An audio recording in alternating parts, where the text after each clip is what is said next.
Saudara, ini merupakan hari kelima bagi warga yang terdampak erupsi Gunung Lewotobi laki-laki. Kami perlihatkan kepada Anda, saudara, situasi di SMA Negeri 1 Titahena yang menjadi lokasi ataupun salah satu lokasi posko pengungsian. Ini ada di Desa Lewolaga, Kecamatan Titahena, Kabupaten Flores Timur, Nusa Tenggara Timur, saudara. Dan tepat di sebelah saya begitu sudah banyak sekali warga yang kemudian berkumpul di sini, dan kami perkenalkan juga kepada Anda, saudara, di samping saya sudah ada kepala desa dari Desa Klatanlo, salah satu desa yang terdampak dari erupsi Gunung Lewotobi pada tanggal 3 hari Minggu kemarin, Bapak. Bapak Petrus, izin kami dari Kompas TV ingin bercerita, mungkin menggali informasi untuk hari kelima Bapak di sini, Pak Petrus. Bagaimana kondisinya? Kabar Bapak bagaimana? Kemudian untuk persediaan makanan, minuman, air bersih, alat-alat kesehatan bagaimana? Baik, terima kasih atas kesempatan dari Kompas TV untuk bisa mengunjungi kami di posko ini. Mulai dari tanggal 3 sampai dengan hari ini, malam ini kami di sini. Satu ruangan yang ke-13 ya di sini, dengan 82 jiwa dari 18 kepala keluarga yang ada di ruangan 13 ini. Di sini sedikit saya sampaikan bahwa soal di posko Lewolaga ini, soal pelayanan mulai dari makan minum sampai dengan pelayanan kebersihan itu memang berjalan dengan baik. Walaupun ada satu dua yang tapi itu secara teknis lah sebagai manusia ya. Air juga sama, ada kalanya itu jangkauan untuk drop air ke tempat ini juga agak jauh, jadi kita maklumin bahwa untuk sementara ya normal-normal sajalah. Soal makan minum juga oke. Minuman, air juga, air bersih juga pada umumnya kemasan, air botol aqua apa segala macam juga termasuk dengan tikar dibagi oleh BNPB ya. Baik Bapak, berarti dalam hari kelima ini situasi masih bisa dikatakan terkendali begitu ya. Tidak ada kekurangan mungkin dari segi makanan, minuman. Untuk kesehatan mungkin warga-warga yang terdampak obat-obatan dari Bapak sendiri atau mungkin keluarga?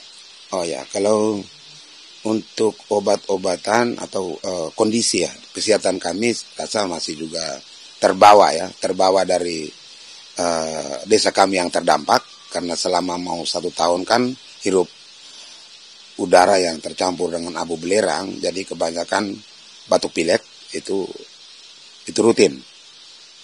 Kami sampai di sini sampai hari ini juga memang kami puskesmas dekat dari posko, makanya kami selalu merapat ke sana kalau memang kami batuk pilek. Pelayanan kesehatan tetap terjamin karena puskesmas terdekat di sini. Baik, Bapak mungkin bisa kita kilas balik sedikit peristiwa yang sudah terjadi beberapa hari lalu. Sebagai kepala desa, Pak, pada saat Gunung Lewotobi itu meletus, bagaimana kemudian Bapak bersama keluarga atau mungkin warga memobilisasi sampai akhirnya bisa sampai ke posko pengungsian? Boleh diceritakan, Pak? Ya, baik. Jadi kejadian di tanggal 3 itu tepatnya di jam 12 itu gunung meletus. Seperti bahasa jam itu semua warga pada nyenyak ya. Jadi kejadian itu sampai juga korban ada 9 orang di desa saya, 9 jiwa yang korban. Pada saat malam itu juga semua warga sendiri atur diri untuk merapat ke kecamatan, ibu kota kecamatan, untuk bisa mengamankan diri untuk sementara menunggu siang baru kita bisa pulang untuk melihat situasi kondisi malam itu. Karena pada saat malam itu kejadian listrik langsung mati. Jadi kami tidak tahu seperti apa kejadian. Nah, malam itu sesudah tenang ada warga yang telepon bahwa keluarga yang satu ini rumah rata, makanya rubuh, lalu penghuninya itu panggil sudah tidak menyaut, kira-kira terkubur atau apa tidak tahu.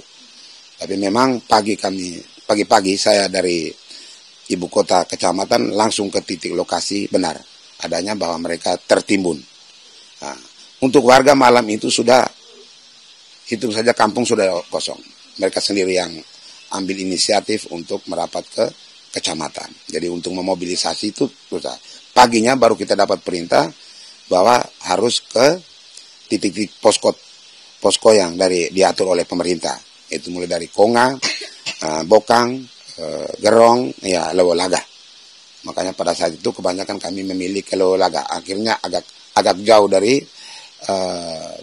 dari Kletanlo. Jadi malam itu langsung warga punya inisiatif sendiri untuk ke ibu kota kecamatan. Lalu dari ibu kecamatan perintah dari BPBD melalui pemerintah itu langsung dengan kendaraan antar ke posko-posko terdekat sesuai kemauan dari warga itu sendiri. Gitu. Pada pagi hari saat Bapak kembali ke Desa Kletanlo, boleh diceritakan Pak proses evakuasi warga untuk 9 warga yang meninggal, Bapak ikut juga?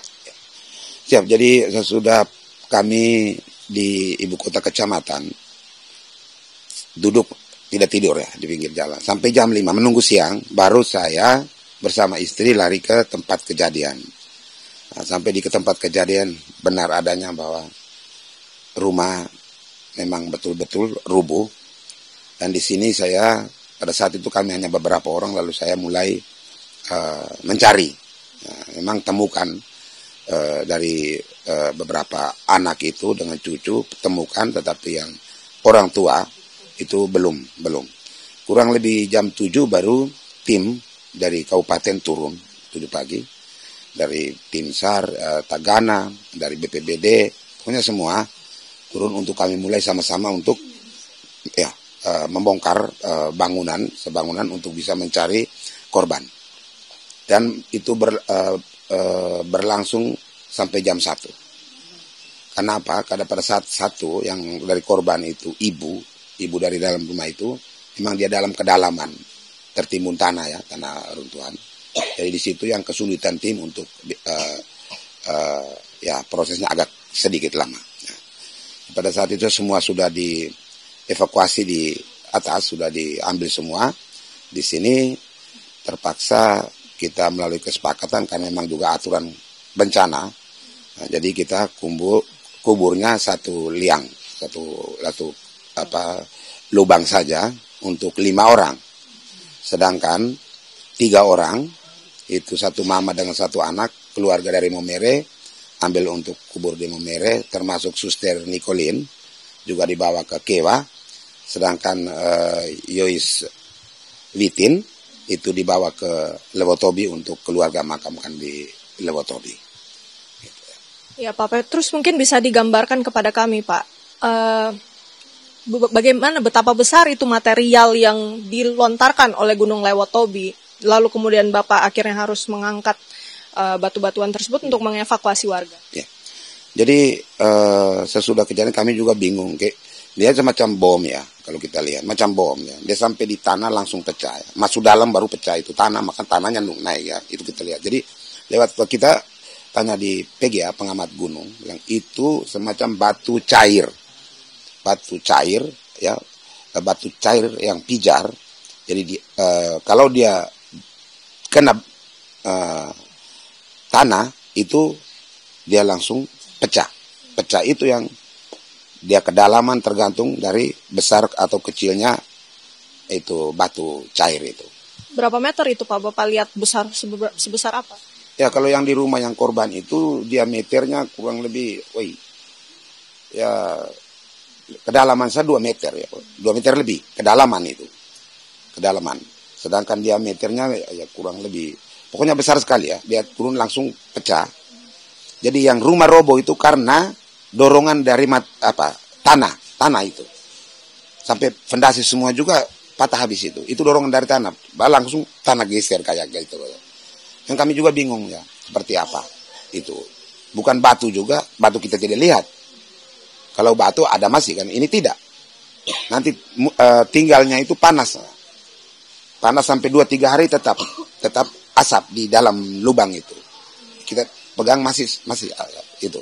Itu yang mungkin butuh penjelasan lebih jelas dari pengamat gunung api itu.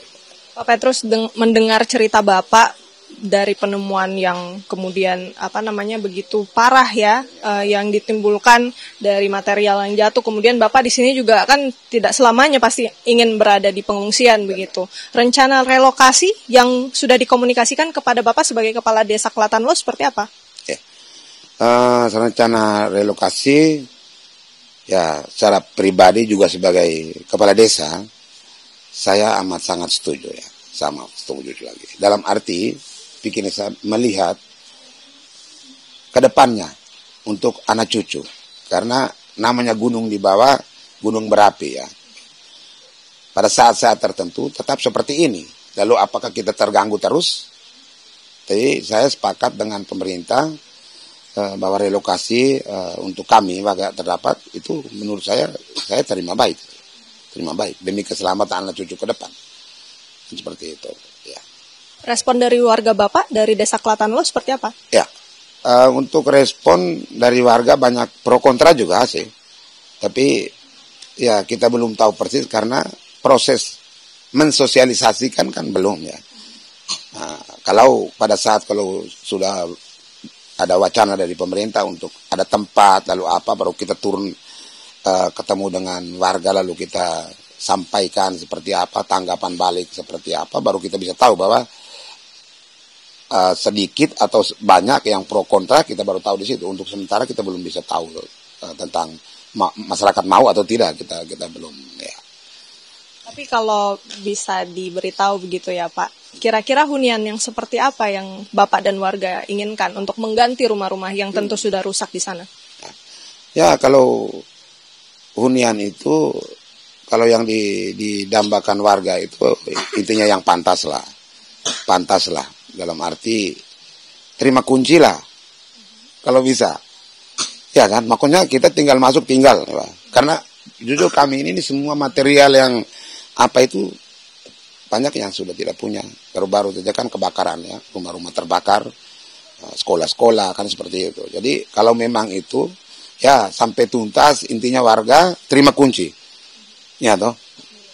Hak milik dan tidak terlepas yang dibawa juga hak milik.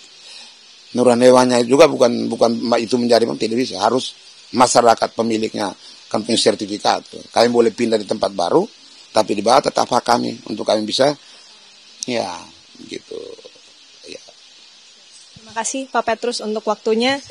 Ibu bapak semuanya, adik-adik, semoga sehat selalu. Ya, saudara, itu dia wawancara kami bersama dengan Kepala Desa Klatanlo, Bapak Petrus, yang sudah membagikan kisahnya, bagaimana kemudian kabarnya di pengungsian, bagaimana proses evakuasi yang dilakukan dari hari Minggu sampai Senin untuk kemudian bisa memindahkan warga, dan apa harapan yang diinginkan. Tentu warga yang terdampak ini menginginkan atau mendambakan sebuah hunian yang bisa menggantikan rumah mereka yang sudah terdampak parah akibat erupsi dari Gunung Lewotobi laki-laki. Renata Panggalo, Andika Pratama, Kompas TV, Nusa Tenggara Timur.